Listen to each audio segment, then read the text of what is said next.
Olá, o Sala de Aula de hoje é diretamente aqui da Academia Campinense de Letras e eu converso sobre a formação de professores com a Ana Arcângelo, que é professora da Faculdade de Educação da Unicamp e também é presidente da Comissão Permanente de Formação de Professores da Universidade. Ana, obrigada por comparecer aqui. Eu que agradeço. Ana, a primeira pergunta é como é a formação de um professor no Brasil hoje? Bom, a formação de professores pode se dar nos cursos de pedagogia, no curso normal superior e nos cursos que nós conhecemos como cursos de licenciatura, que vão formar os professores da educação básica para as disciplinas específicas. E hoje nós chamamos esses cursos de licenciatura de cursos de formação de professores. E essa formação de professores atual, ela atende à expectativa de vocês da área? Bom, nós temos formações diversas, né? Então, nós temos formações nas escolas, nas universidades estaduais, nas confessionais, nas municipais, nas privadas, e são diferentes formações, embora todas regulamentadas, regidas por legislação federal e também estadual. Mas nós sabemos que são projetos distintos e que visam formações muitas vezes também distintas. Mas existem metas, existem planos educacionais que esses cursos têm que seguir para que um professor saia dali apto a dar aula de acordo com a faixa etária, né? Sim, nós temos, né, nós acabamos de aprovar em 2015 as novas diretrizes curriculares para esses cursos de formação de professores, né, em nível federal. Nós temos também uma legislação estadual, que aqui no nosso estado, então, vem do Conselho Estadual de Educação, e essa legislação, de alguma forma, regulamenta e também permite o acompanhamento desses cursos de formação de professores pelas esferas de poder. Já que a gente falou que tem vários níveis, municipal, estadual, tem diferentes formações, é diferente a formação de um professor para ensino fundamental, para ensino médio, e quais são essas diferenças? Então, nós temos formação para educação infantil, né, no nível de pedagogia, ensino fundamental do ciclo 1, também no nível de pedagogia, e para o fundamental ciclo 2 e ensino médio, nos cursos chamados de licenciatura, né? Há uma diferença, claro, porque nós temos, embora todos eles passando por um processo educativo, nós temos especificidades relativas à faixa etária, ao desenvolvimento, aquilo que se espera alcançar com aqueles jovens ou aquelas crianças em determinadas fases. E também, evidentemente, as especificidades de alguns conhecimentos que precisam ser ensinados a essas crianças e jovens. Você consegue pontuar o que é de cada um? Bom, na educação, eu acho que uma coisa geral que nós podemos falar, e aí em qualquer ciclo, né, do nosso desenvolvimento e, portanto, do processo educativo, que a nossa finalidade como educador é expandir o universo mental, né, das nossas crianças e dos nossos jovens.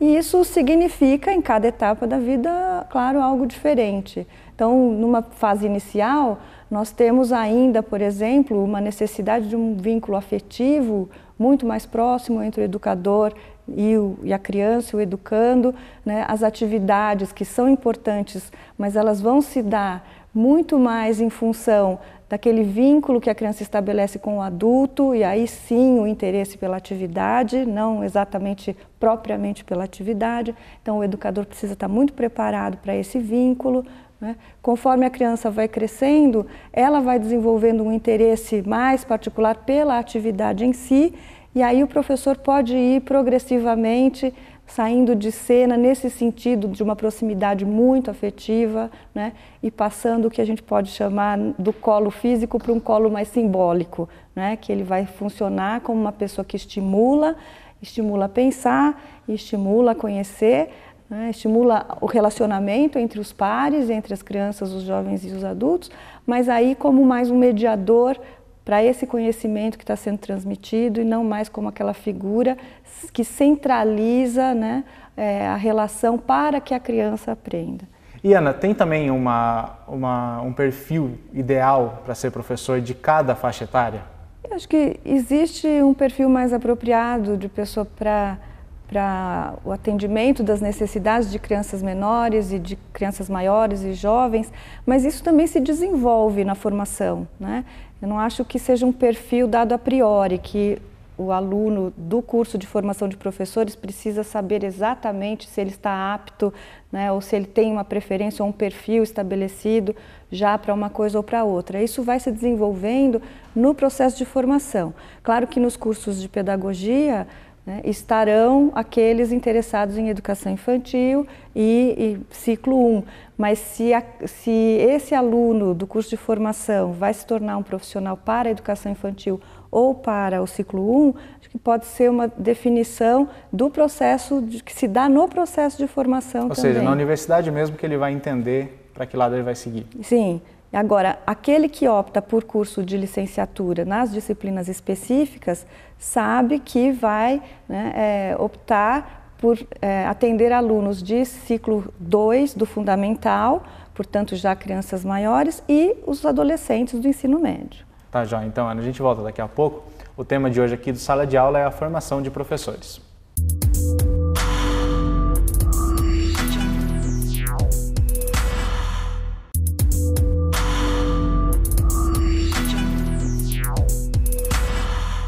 Estamos de volta com o Sala de Aula, que hoje fala sobre a formação de professores com a professora da Faculdade de Educação da Unicamp, Ana Arcângelo. Ana, a gente vinha falando anteriormente sobre o perfil do profissional para os diferentes tipos de ensino que a gente tem. Como que a universidade trabalha esse perfil? Então, o perfil do profissional vai se consolidando numa miríade de aspectos, né? São várias as necessidades de um profissional em formação para enfrentar a sala de aula e o processo educativo, né? Então, nós temos que pensar que esse profissional precisa ter um conhecimento sólido, né, sobre aquilo que ele vai ensinar, mas também um conhecimento sólido sobre como são esses alunos para quem ele vai ensinar, sobre a sociedade na qual ele se insere, sobre a história que de alguma forma produziu esse cenário no qual ele se encontra atualmente, e também uma formação para ter utopias, né? Então, esse profissional precisa estar preparado para o presente, para o aqui e o agora, né? Mas esse presente, obviamente, é lastreado por uma história, pelo passado, pela nossa sociedade que se transforma e que constrói uma história, né? E também com vistas a um futuro que ele almeja, né, para esses jovens, para essas gerações futuras. Acho que a educação precisa sempre estar preparada para lidar com esse limiar onde nós atuamos, que é conservar um legado da humanidade, portanto precisamos desse conhecimento, precisamos saber o que é que essa história nos legou, né? E o que é que esses jovens pretendem para o futuro, em termos de transformação, né? Então é nesse limiar que a educação trabalha e, portanto, a formação precisa se dar, né, para preparar o profissional para isso. A gente pode dizer que a formação de um professor ela tem que ser continuada? Sim, sem dúvida, né? Esse mundo em transformação, esse ser humano em constante transformação, exige um profissional que também, né, se transforma. É um aprendizado contínuo. Contínuo, dele, né? Que é de aprofundamento, uma continuidade no sentido de aprofundar aquilo que já se sabe, transformar o que se sabe, né? E ser muito receptivo também àquilo que esses jovens vão construindo de uma nova cultura que é das novas gerações. Então, a gente precisa estar muito também atento às culturas juvenis, né, aquilo que eles estão propondo como uma transformação possível, plausível e muito interessante e importante. Então, o nosso professor precisa estar preparado para isso também. Nessa questão da formação continuada e tem que sempre se manter atualizado, de quem é a responsabilidade? Ela é do próprio professor ou das instituições ou de algum governo local ou estadual que mantém esse professor nativo ali, contratado, trabalhando numa escola? Eu acho que é esse tripé, né? Nós temos um poder público que precisa se responsabilizar pela formação inicial e continuada do profissional, né?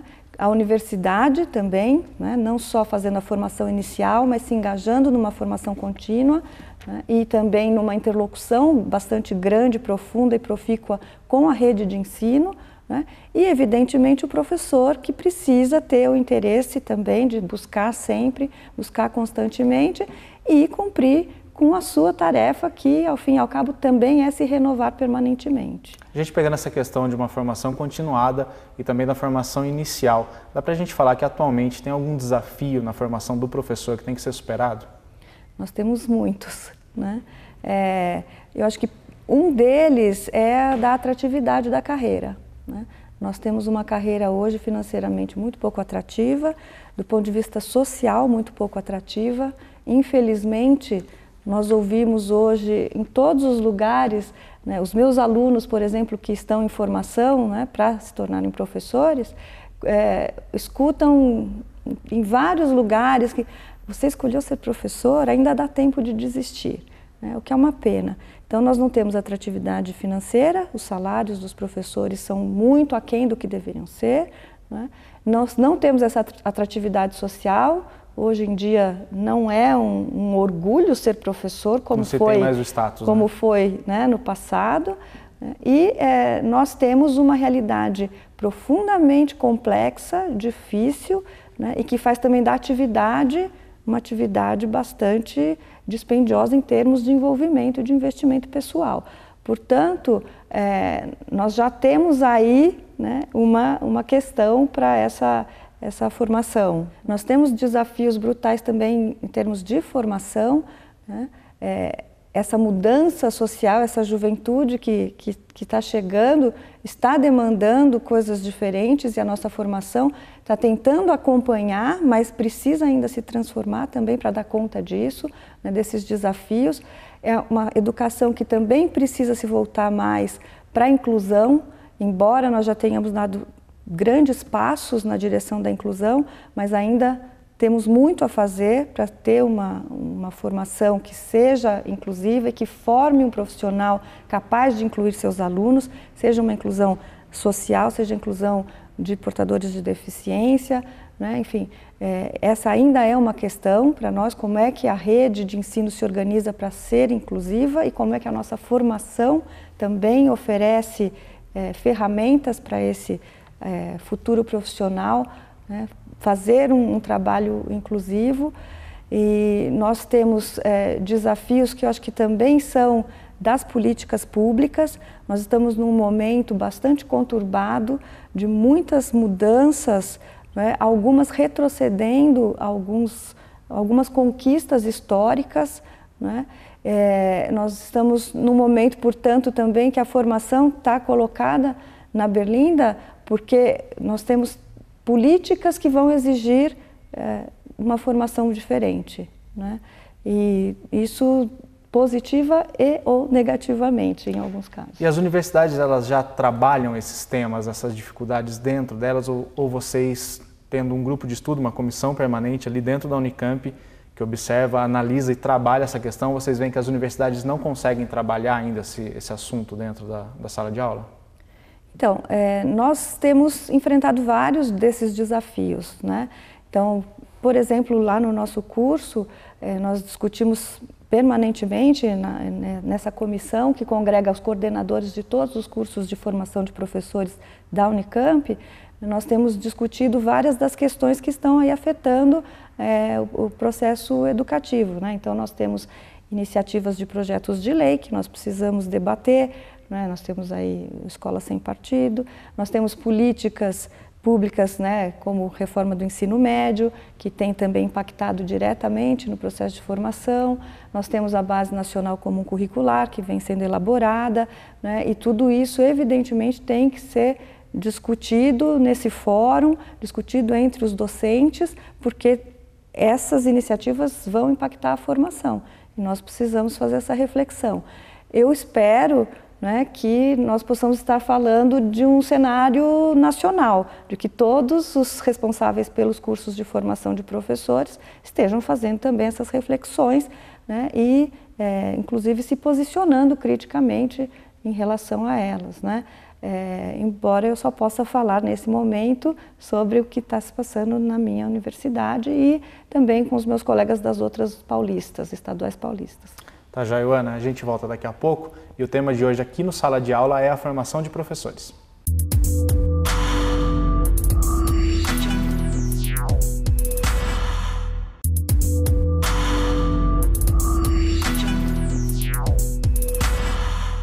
Estamos de volta com o Sala de Aula, que hoje fala sobre a formação de professores. Ana, um assunto também que acho que é importante a gente debater aqui é a questão do número de professores que se formam todos os anos a gente tem um número acima de 200 mil professores saindo para esse mercado. Ele consegue absorver o mercado, todos esses profissionais? Então, nós temos um número grande de formandos, mas paradoxalmente nós temos na rede de ensino uma falta de professores, né? E isso nos diz alguma coisa, né? Mas o que é? O professor ele deixa de dar aula? Sim. Por falta de estímulo? Sim. Nós temos, principalmente, em algumas áreas específicas, como física, química, uma formação insuficiente no sentido numérico, né, quantitativo, e já, creio eu, pela pouca atratividade da carreira docente. Então, são profissões que os bacharéis podem sair com um mercado de trabalho mais atrativo, enquanto que os licenciados nessas mesmas áreas, né, têm uma atratividade muito baixa, né, na carreira. Então, nós temos um número muito pequeno de formandos em áreas cruciais, como física, matemática, química, e embora nós tenhamos muitos licenciados se formando anualmente, uma defasagem muito grande de professores na rede de ensino, inclusive acarretando, muitas vezes, falta daquelas aulas ou aulas dadas por pessoas com formação bastante diversa daquela que deveria ser e que rege a legislação. Essa era uma pergunta que eu ia fazer, de como vocês avaliam a situação de um professor desse, que ele é de uma outra área, mas ele acaba atuando numa área que não é a formação dele, justamente como educador. Então, isso não deveria acontecer, né? Numa situação ideal, né, ou plausível, isso não deveria acontecer. Nós deveríamos ter um número de profissionais suficiente atuando nas suas respectivas áreas com uma formação adequada, né? Nós já temos vários desafios para aqueles que se formam docentes. Imagine aquela pessoa que não tem qualquer formação específica para essa área, né? Não tem uma discussão pedagógica, não teve um vínculo com a escola através dos estágios, como os alunos que fazem a graduação têm, né? Portanto, essas pessoas chegam muito despreparadas e muito vulneráveis a uma situação que já é complexa por definição e que exigiria um profissional preparado para atender essa complexidade. Dessa questão do acesso, até a gente chegou a conversar aqui fora do ar, eu queria que você falasse sobre o preparo de um professor que vai para a escola pública, passa por concurso, tem uma dedicação até maior para conseguir entrar, e um professor de uma escola privada, que por vezes é uma contratação direta. Tem diferença desse professor, da formação dele, da formação continuada dele? Então, a escola privada também não é um bloco isolado, homogêneo, né? Existem escolas privadas que pretendem dar formação continuada para os seus profissionais, que remuneram muito bem seus profissionais e que vão exigir muito desses seus profissionais, né? Então nós temos um mercado aí que se abre para uma parcela muito pequena de profissionais da educação, né, formados em cursos de licenciatura, mas que vai pagar um salário, vai remunerar o trabalho do professor adequadamente e vai desafiá-lo a, né, permanentemente se formar e aprofundar na sua reflexão sobre o que se passa ali em sala de aula. Por outro lado, existem outras instituições privadas que vão contratar, vão pagar salários irrisórios, muitas vezes abaixo até das redes públicas, né, e que não vão se preocupar com isso, né, vão colocar o máximo de alunos numa sala de aula, né, pagando o mínimo para um professor e aí sem qualquer preocupação em oferecer de fato o melhor. Então não é um bloco homogêneo, nós precisaríamos não poderíamos fazer essa distinção exclusiva entre escola privada e escola pública. A mesma coisa podemos falar da rede pública, né? Nós temos redes municipais com uma remuneração bastante adequada, com formação continuada, né? E que tem concursos muito concorridos por conta também dessa remuneração e dessa valorização profissional. Então, essas redes tendem a ter os melhores profissionais, né? Os profissionais saídos das melhores universidades que vão fazer os concursos para essas redes que pagam melhor, que vão oferecer mais condição de trabalho e, portanto, vão ter também uma qualidade de ensino melhor. E outras redes que não têm oferecido condições materiais, nem condições de trabalho, né? Fazem concurso, mas depois também não oferecem formação continuada para esses professores. E aí a tendência, evidentemente, é que os problemas diários, cotidianos da escola, né, repercutam nessa carreira docente, fazendo com que o docente vá se desanimando e, enfim, se sentindo desestimulado a procurar também formação. Essa é uma tendência, claro que não é uma regra, existem pessoas que vão, né, dar o seu máximo, o seu melhor em qualquer circunstância, mas acho que esse é um pouco o cenário que nós vivemos, né? O profissional que está em formação, tendo em vista todo esse cenário do mercado que a gente debateu aqui ao longo do programa, o que ele tem que levar em conta além do que ele aprende no banco da universidade? Então, nós temos na universidade alguns projetos em que ele se encontra com a rede de ensino, né? Isso na Unicamp. Na Unicamp. Alguns projetos que são inclusive financiados pelo governo federal, né? Programa de iniciação à docência, além dos estágios que são regulares do curso de formação. E esses futuros professores, acho que podem se encontrar com uma grande aventura também, né? Que é a de se lançar nesse desafio de ensinar as futuras gerações. Então, acho que diante de uma situação que não é muito promissora do ponto de vista da valorização da carreira financeiramente e tal, ainda assim a carreira docente, né, tem uma relevância sem dúvida e uma importância e tem um apelo, né, para quem acha importante se relacionar com as pessoas e formar as novas gerações. Então, muitos alunos que às vezes entram desanimados, falando, ai, não, eu não quero, não quero isso, não quero ir para a escola. E aí, nesse contato com a escola, nesse contato com os alunos, começa a perceber o quão valoroso é esse trabalho e que muitas vezes isso fala mais alto do que, né, outros aspectos aí para a escolha da profissão. Então, ele acaba sim querendo ser professor, né, e acaba querendo lutar por essa profissão, que eu acho que isso é mais importante, né, pela valorização dessa profissão. Nós ainda estamos muito longe de chegar num patamar, do ponto de vista nacional, um patamar adequado. O que falta para essa valorização? Eu acho que falta recuperar, né, o prestígio do professor, e aí recuperar o prestígio significa um conjunto de iniciativas, né? Esse professor precisa recuperar o lugar de ser uma referência para as pessoas, né? Era isso que nós tínhamos e isso que nós precisamos reconquistar, né?